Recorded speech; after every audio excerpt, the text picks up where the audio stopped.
The law office of Bennett and Associates smelled of leather and old money. I sat in an uncomfortable chair, surrounded by my relatives, all dressed in their finest black attire.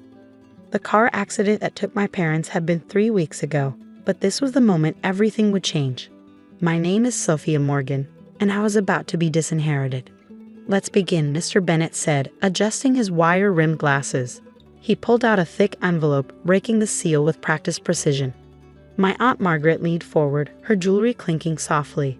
Uncle David cleared his throat. My cousin Peter smirked from across the room, already certain of his victory.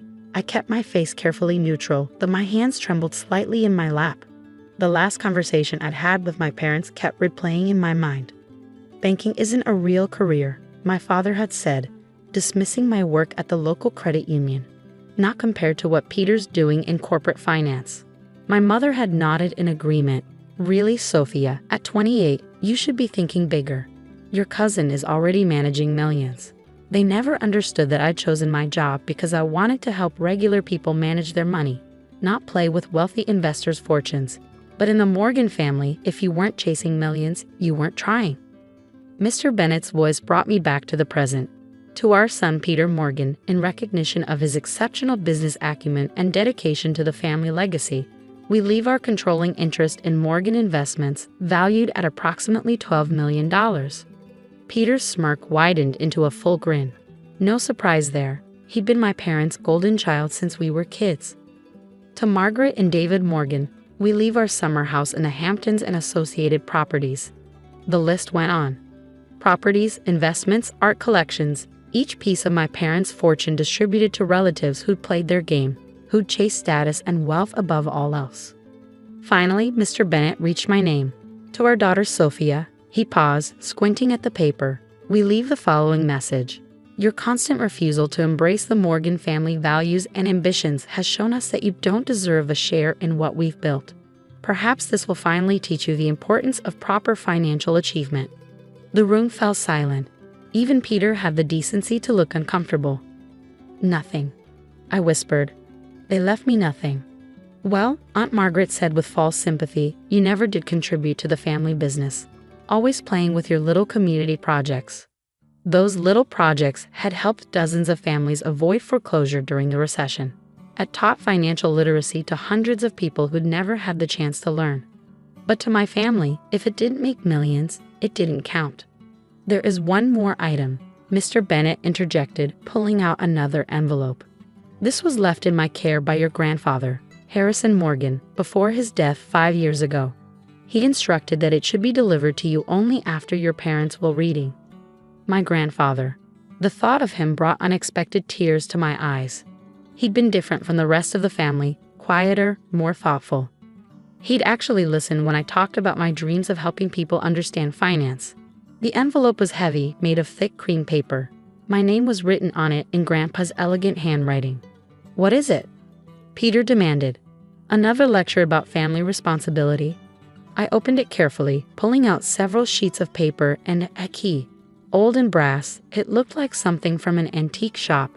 "My dearest Sophia," I read silently, my grandfather's voice echoing in my memory. "If you're reading this, then 2 things have happened. Your parents have maintained their short-sighted view of success, and you've maintained your principles despite their pressure.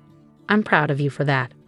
Your parents never understood that true wealth isn't just about money. It's about what you do with it. While they were building Morgan Investments, I was building something else. Something they never knew about.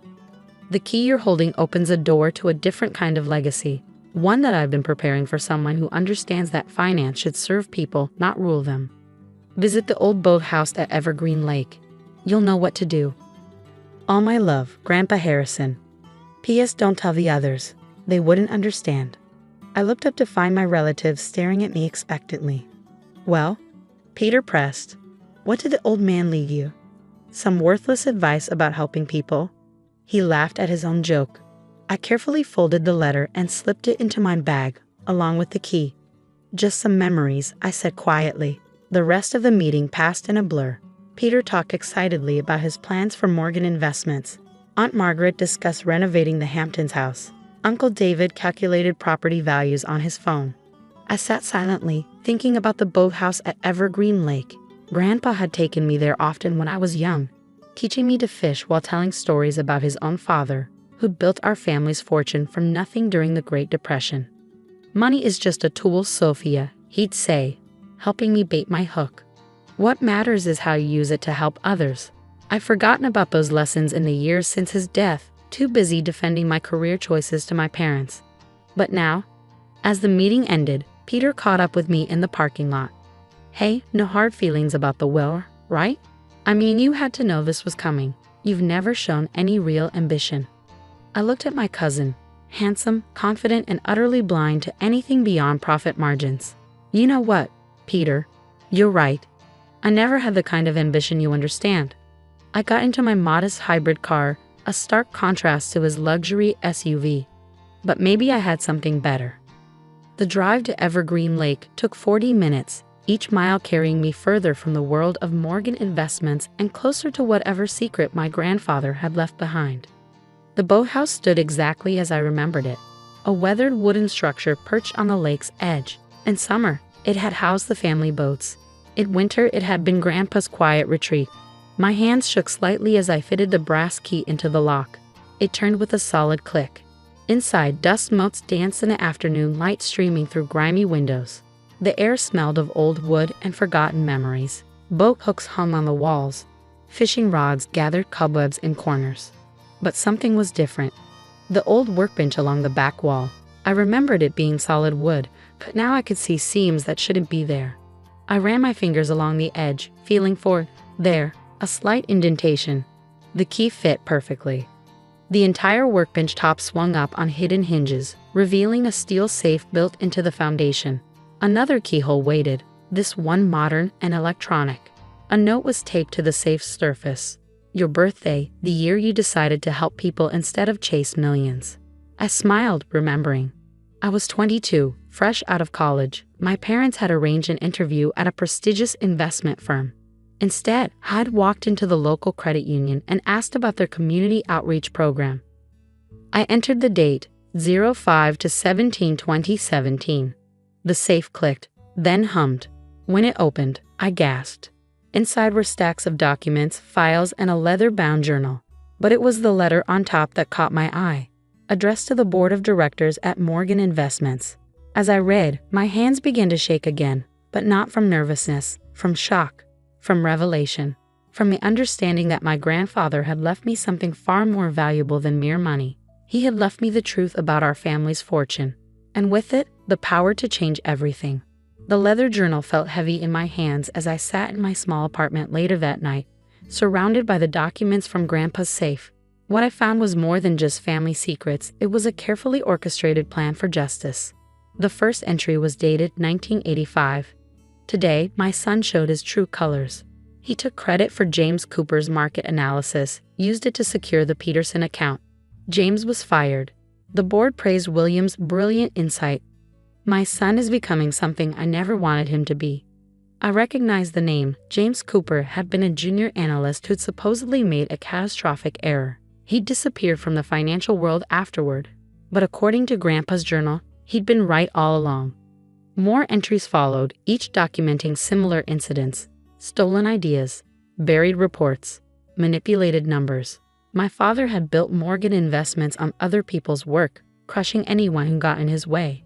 But Grandpa had been watching and planning. The letter to the board was a masterpiece of careful documentation. Every theft, every manipulation, every buried truth, all supported by evidence Grandpa had gathered over decades. Bank records, original documents, witness statements. More importantly, there was a second set of books, Morgan Investments' real financial records, showing where the money had actually gone. "My dear Sophia," read another letter, this one tucked inside the journal. "I've spent years building a parallel investment structure. Every time they buried someone's work, I invested in that person's future. Every time they stole an idea, I put money into the original innovator's ventures. They thought they were building an empire. I was building its replacement." My hands trembled as I reviewed the documents. Grandpa hadn't just recorded the truth. He created a shadow portfolio worth over $50 million, all invested in the people my father had wronged. And he'd left it all to me. The next morning, I walked into Morgan Investments headquarters, dressed not in designer labels but in a simple professional suit. The security guard almost didn't let me in. He wasn't used to seeing me here. "I have an appointment with the board," I said quietly, showing him the letter. Peter intercepted me in the lobby. "What are you doing here? Come to beg for a job?" He smirked. "Sorry, we only hire people with actual financial experience." I smiled. "Actually, I'm here to discuss some interesting financial records. Would you like a preview?" I pulled out one document, the real numbers behind the Peterson account. Peter's face went pale. "Where did you get that?" Grandpa was very thorough. He kept copies of everything. The boardroom fell silent as I entered. 12 men and women in expensive suits, all looking at me with mixed confusion and disdain. "Ms. Morgan," the chairman began, "this is a closed meeting." "I think you'll want to hear this," I interrupted, placing Grandpa's letter on the table. "It concerns the true financial state of Morgan Investments." For the next hour, I laid out the evidence, the stolen ideas, the buried innovations, the real numbers behind the company's success. With each revelation, the room's atmosphere grew heavier. "These are serious allegations," the chairman said finally. "If true." "Oh, they're true," I confirmed. "And there's more. Would you like to know where Grandpa invested the money he made from exposing these truths?" I pulled up a presentation on my laptop. James Cooper, that analyst my father destroyed, Grandpa funded his startup. It's worth $200 million now. Sarah Chen, whose market prediction model was stolen in 1992, her new firm is revolutionizing algorithmic trading. Peter burst in, his face red. "She's lying. This is just revenge for the will." Actually, a quiet voice said from the doorway, "She's telling the truth." James Cooper himself stood there, along with half a dozen other familiar faces, all people whose work had built Morgan Investments, whose success my grandfather had secretly supported. "Harrison Morgan was a silent investor in all our ventures," James continued. "He believed in us when his own son tried to destroy us. And now his granddaughter is offering us a chance at justice." The chairman leaned forward. "What exactly are you proposing, Ms. Morgan?" I smiled. "A merger, or more accurately, a takeover. You see, Grandpa's shadow portfolio, the one he built by investing in the people this company wronged, it's now worth more than Morgan Investments itself." I let that sink in before continuing. "We can do this the easy way or the hard way. The easy way, Morgan Investments becomes part of our new ethical investment group. The hard way, we take this evidence public and your stock price won't survive the scandal." Peter lunged forward. "You can't?" "Can't what?" I cut him off. "Can't prove that our family's fortune was built on stolen ideas? Can't show how many careers were destroyed to maintain the Morgan facade?" Grandpa kept receipts, Peter, for everything. The board meeting lasted hours. By sunset, papers were signed. Morgan Investments would be absorbed into the new venture, Cooper Morgan Ethical Investments. As I left the building, Peter caught up with me in the parking lot. "Why?" he demanded. "Why did Grandpa just expose Dad years ago?" I looked at my cousin, seeing not the arrogant financier but the lost boy who'd been taught the wrong lessons about success. "Because he wanted to prove something bigger," I explained. "That ethical investment isn't just morally right, it's more profitable. Every person Dad stepped on, every idea he stole, Grandpa invested in them, helped them build something better. And now they're worth more than everything Dad built through deception." I got into my car, but turned back one last time. "You can still be part of this, Peter, but you'll have to learn new values." Aunt Margaret and Uncle David tried to contest Grandpa's portfolio, claiming I'd manipulated him. But the documentation was perfect. Every investment, every decision, carefully recorded and legally bulletproof. 1 year later, I sat in my new office, the same one my father had once occupied. But instead of intimidating decorations, the walls held photographs of successful projects, community development initiatives, ethical startups, small businesses we'd helped grow. James Cooper, now our Chief Innovation Officer, knocked on my door. "The first round of community investment grants is ready for review," he said, smiling. 10 promising local businesses, all needing guidance more than they need millions. I picked up the files, thinking of Grandpa. He'd shown me that true wealth isn't measured in dollars, but in the positive change you create. My phone buzzed. A message from Peter. After 6 months of resistance, he'd finally agreed to join our ethical investment training program. Starting to understand what Grandpa meant, he wrote, "Maybe there's more to success than just profits." I smiled, opening my drawer to touch Grandpa's old journal. The last entry, written just before his death, read, "Sophia will build something better than an empire. She'll build a legacy of positive change, and that's worth more than all the millions William chased." Looking out over the city, I knew he was right. My parents had left me nothing in their will, thinking it would teach me about proper financial achievement. Instead, their rejection had led me to a fortune far greater than money, the chance to prove that success and ethics aren't enemies. They're partners in building a better world. And that's exactly what I intended to do. Because sometimes the greatest inheritance isn't the money you're given. It's the truth you discover and the change you create with it. In the end, I did own it all. Not just the millions, but something far more valuable. A chance to redefine what success really means. And that was the greatest gift Grandpa could have left me.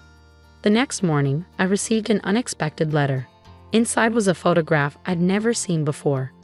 Grandpa sitting at the old boathouse. A young me on his lap, both of us laughing as we held up a fish.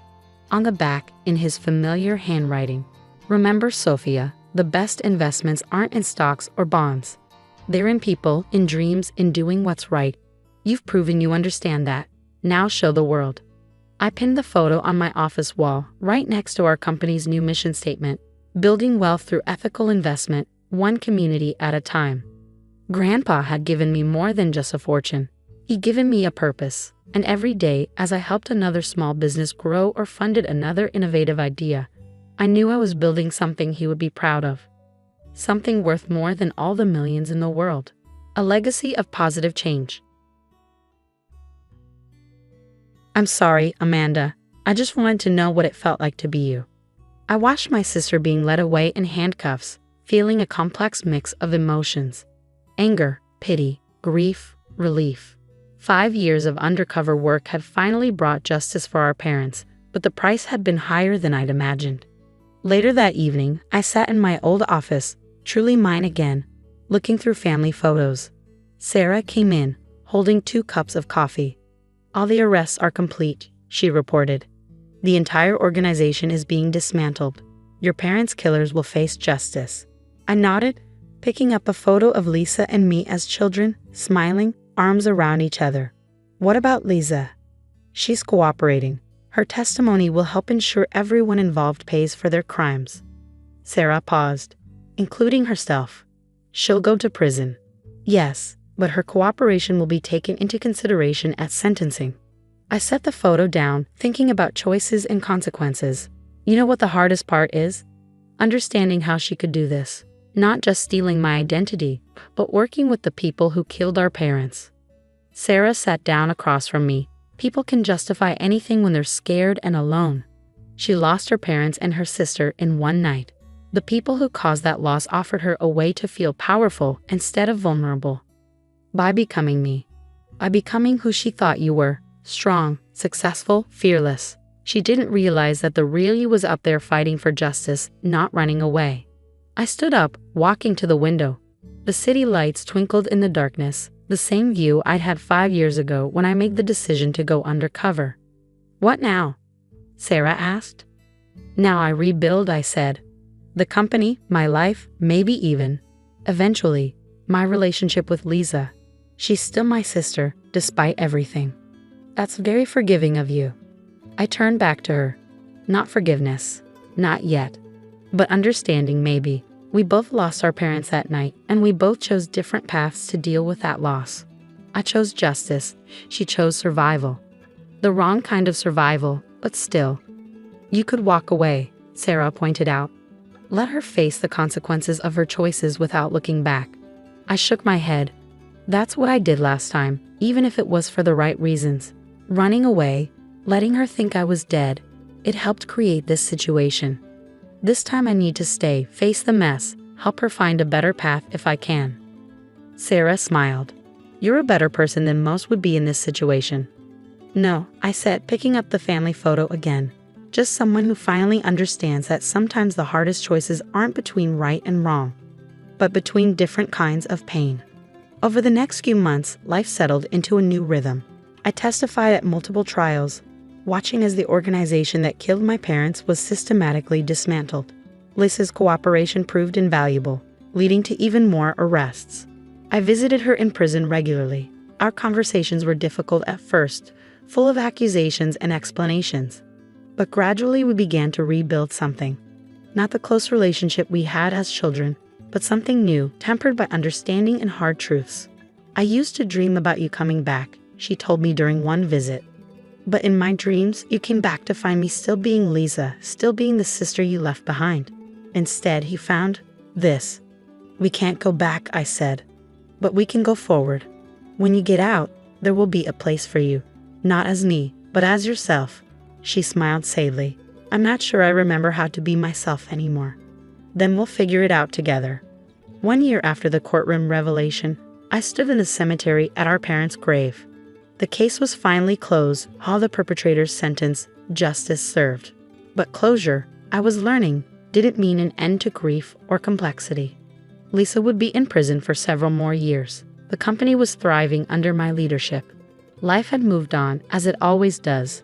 But the past was always there, teaching its harsh lessons about choices and consequences, about the fine line between protection and abandonment, between justice and revenge.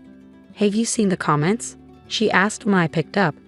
"People are asking how she manages to be such an involved mom while running her company. She's literally taking credit for raising your kids."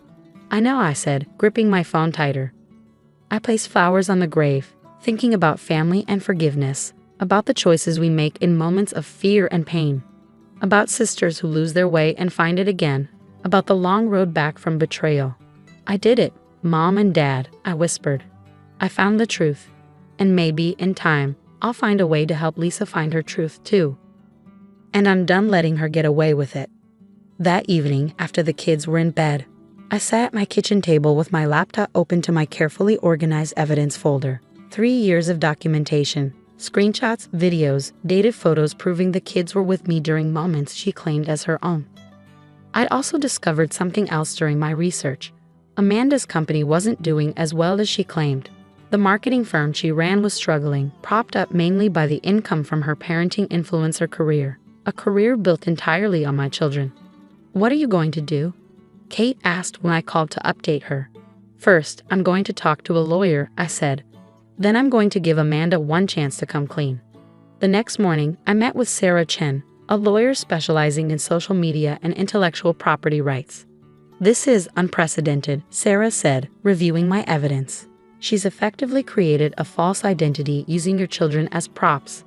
The sponsorship deals alone could be worth hundreds of thousands of dollars." "Can we stop her?" Sarah nodded slowly. "We can do more than stop her. We can force her to return every penny she's earned using your children's images. Plus, there could be significant damages for misappropriation of their likeness." I thought about Amanda's followers, all those parents taking advice from someone who'd never actually raised a child. I want her to tell the truth. Her followers deserve to know they've been lied to.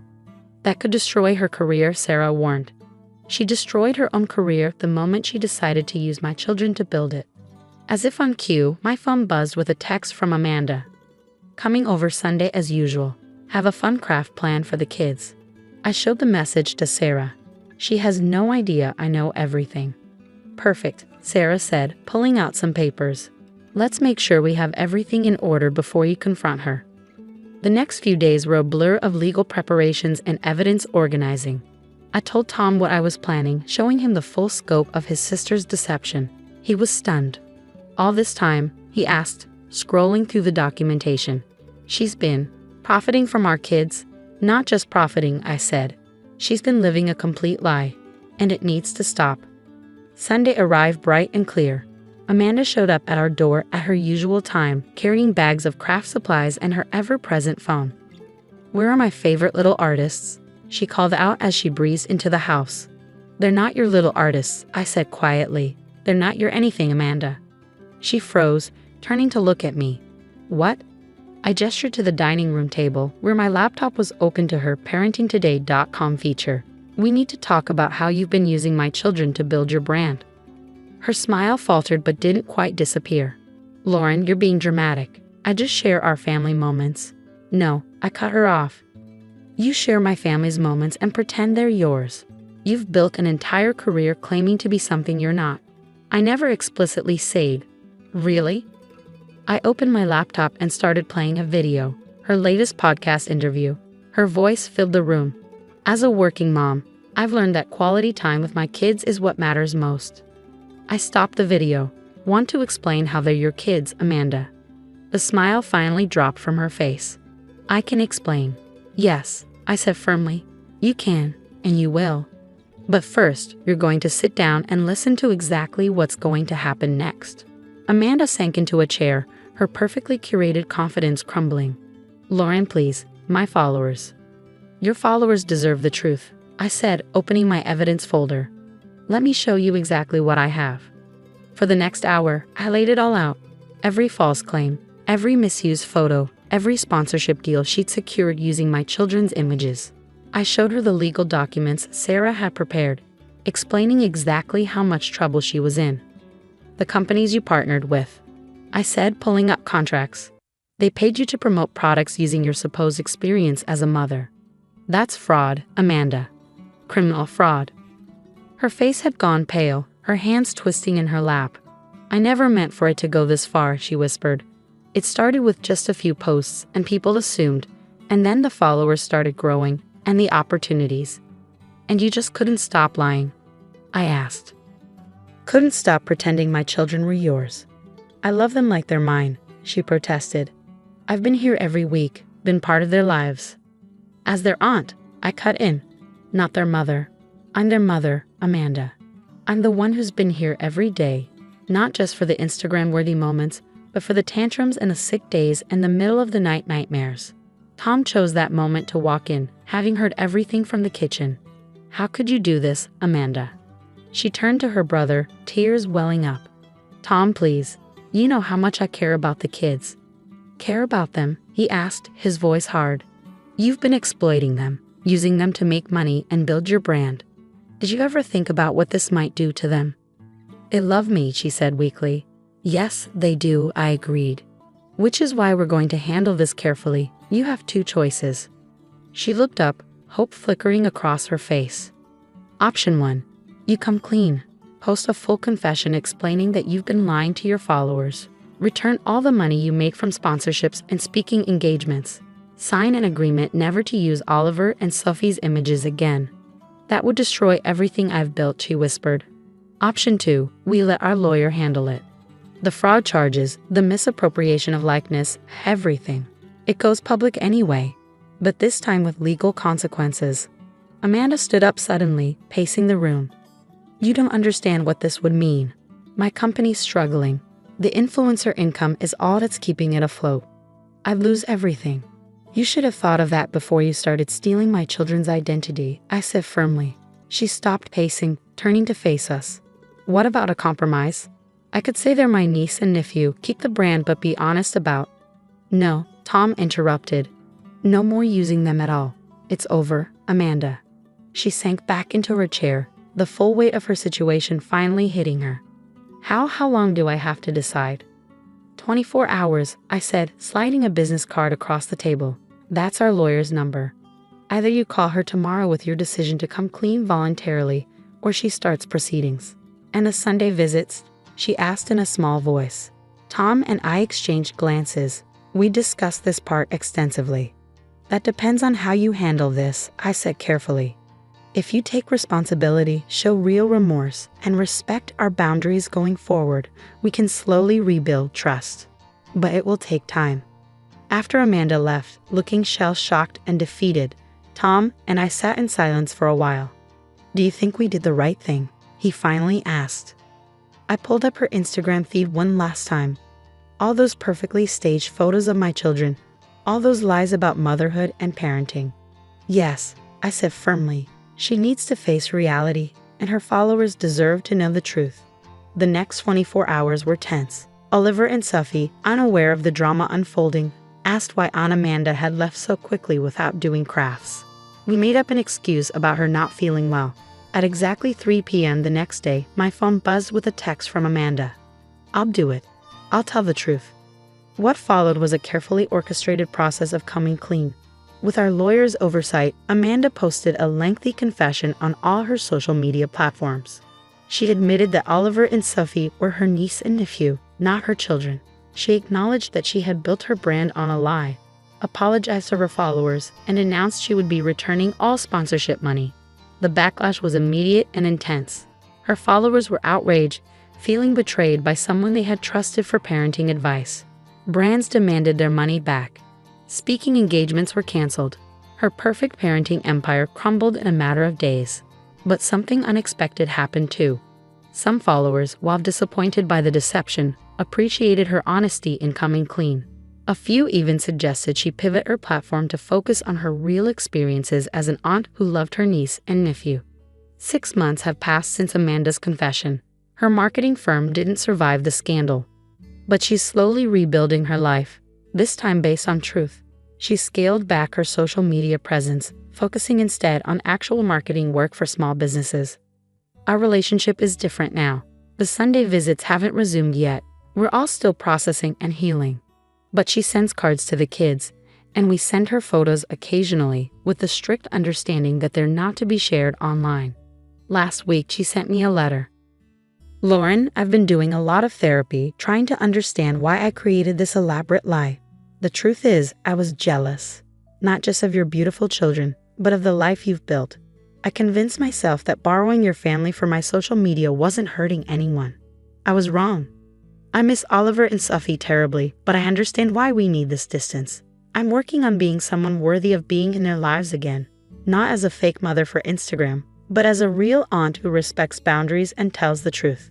Thank you for giving me the chance to come clean on my own terms. I didn't deserve that kindness." Amanda. I showed the letter to Tom, who read it thoughtfully. "Do you think she's really changed?" "I think she's trying," I said. "And that's a start." Yesterday, I deleted all my screenshots and documentation. I don't need them anymore. The truth is out there now, and keeping evidence of Amanda's deception won't help us move forward. Oliver asked about her this morning, wondering if Aunt Amanda would come do crafts again someday. I told him maybe when the time is right, because the truth is, she does love them. She just needed to learn how to show that love honestly, without turning it into a performance for social media. The whole experience taught me something important about social media and parenting. It's so easy to get caught up in presenting a perfect image and turning family moments into content. But real parenting happens in the messy, unfiltered moments that never make it to Instagram. The midnight comfort sessions, the proud but unphotogenic milestones, the quiet moments of connection that mean everything but photograph as nothing special.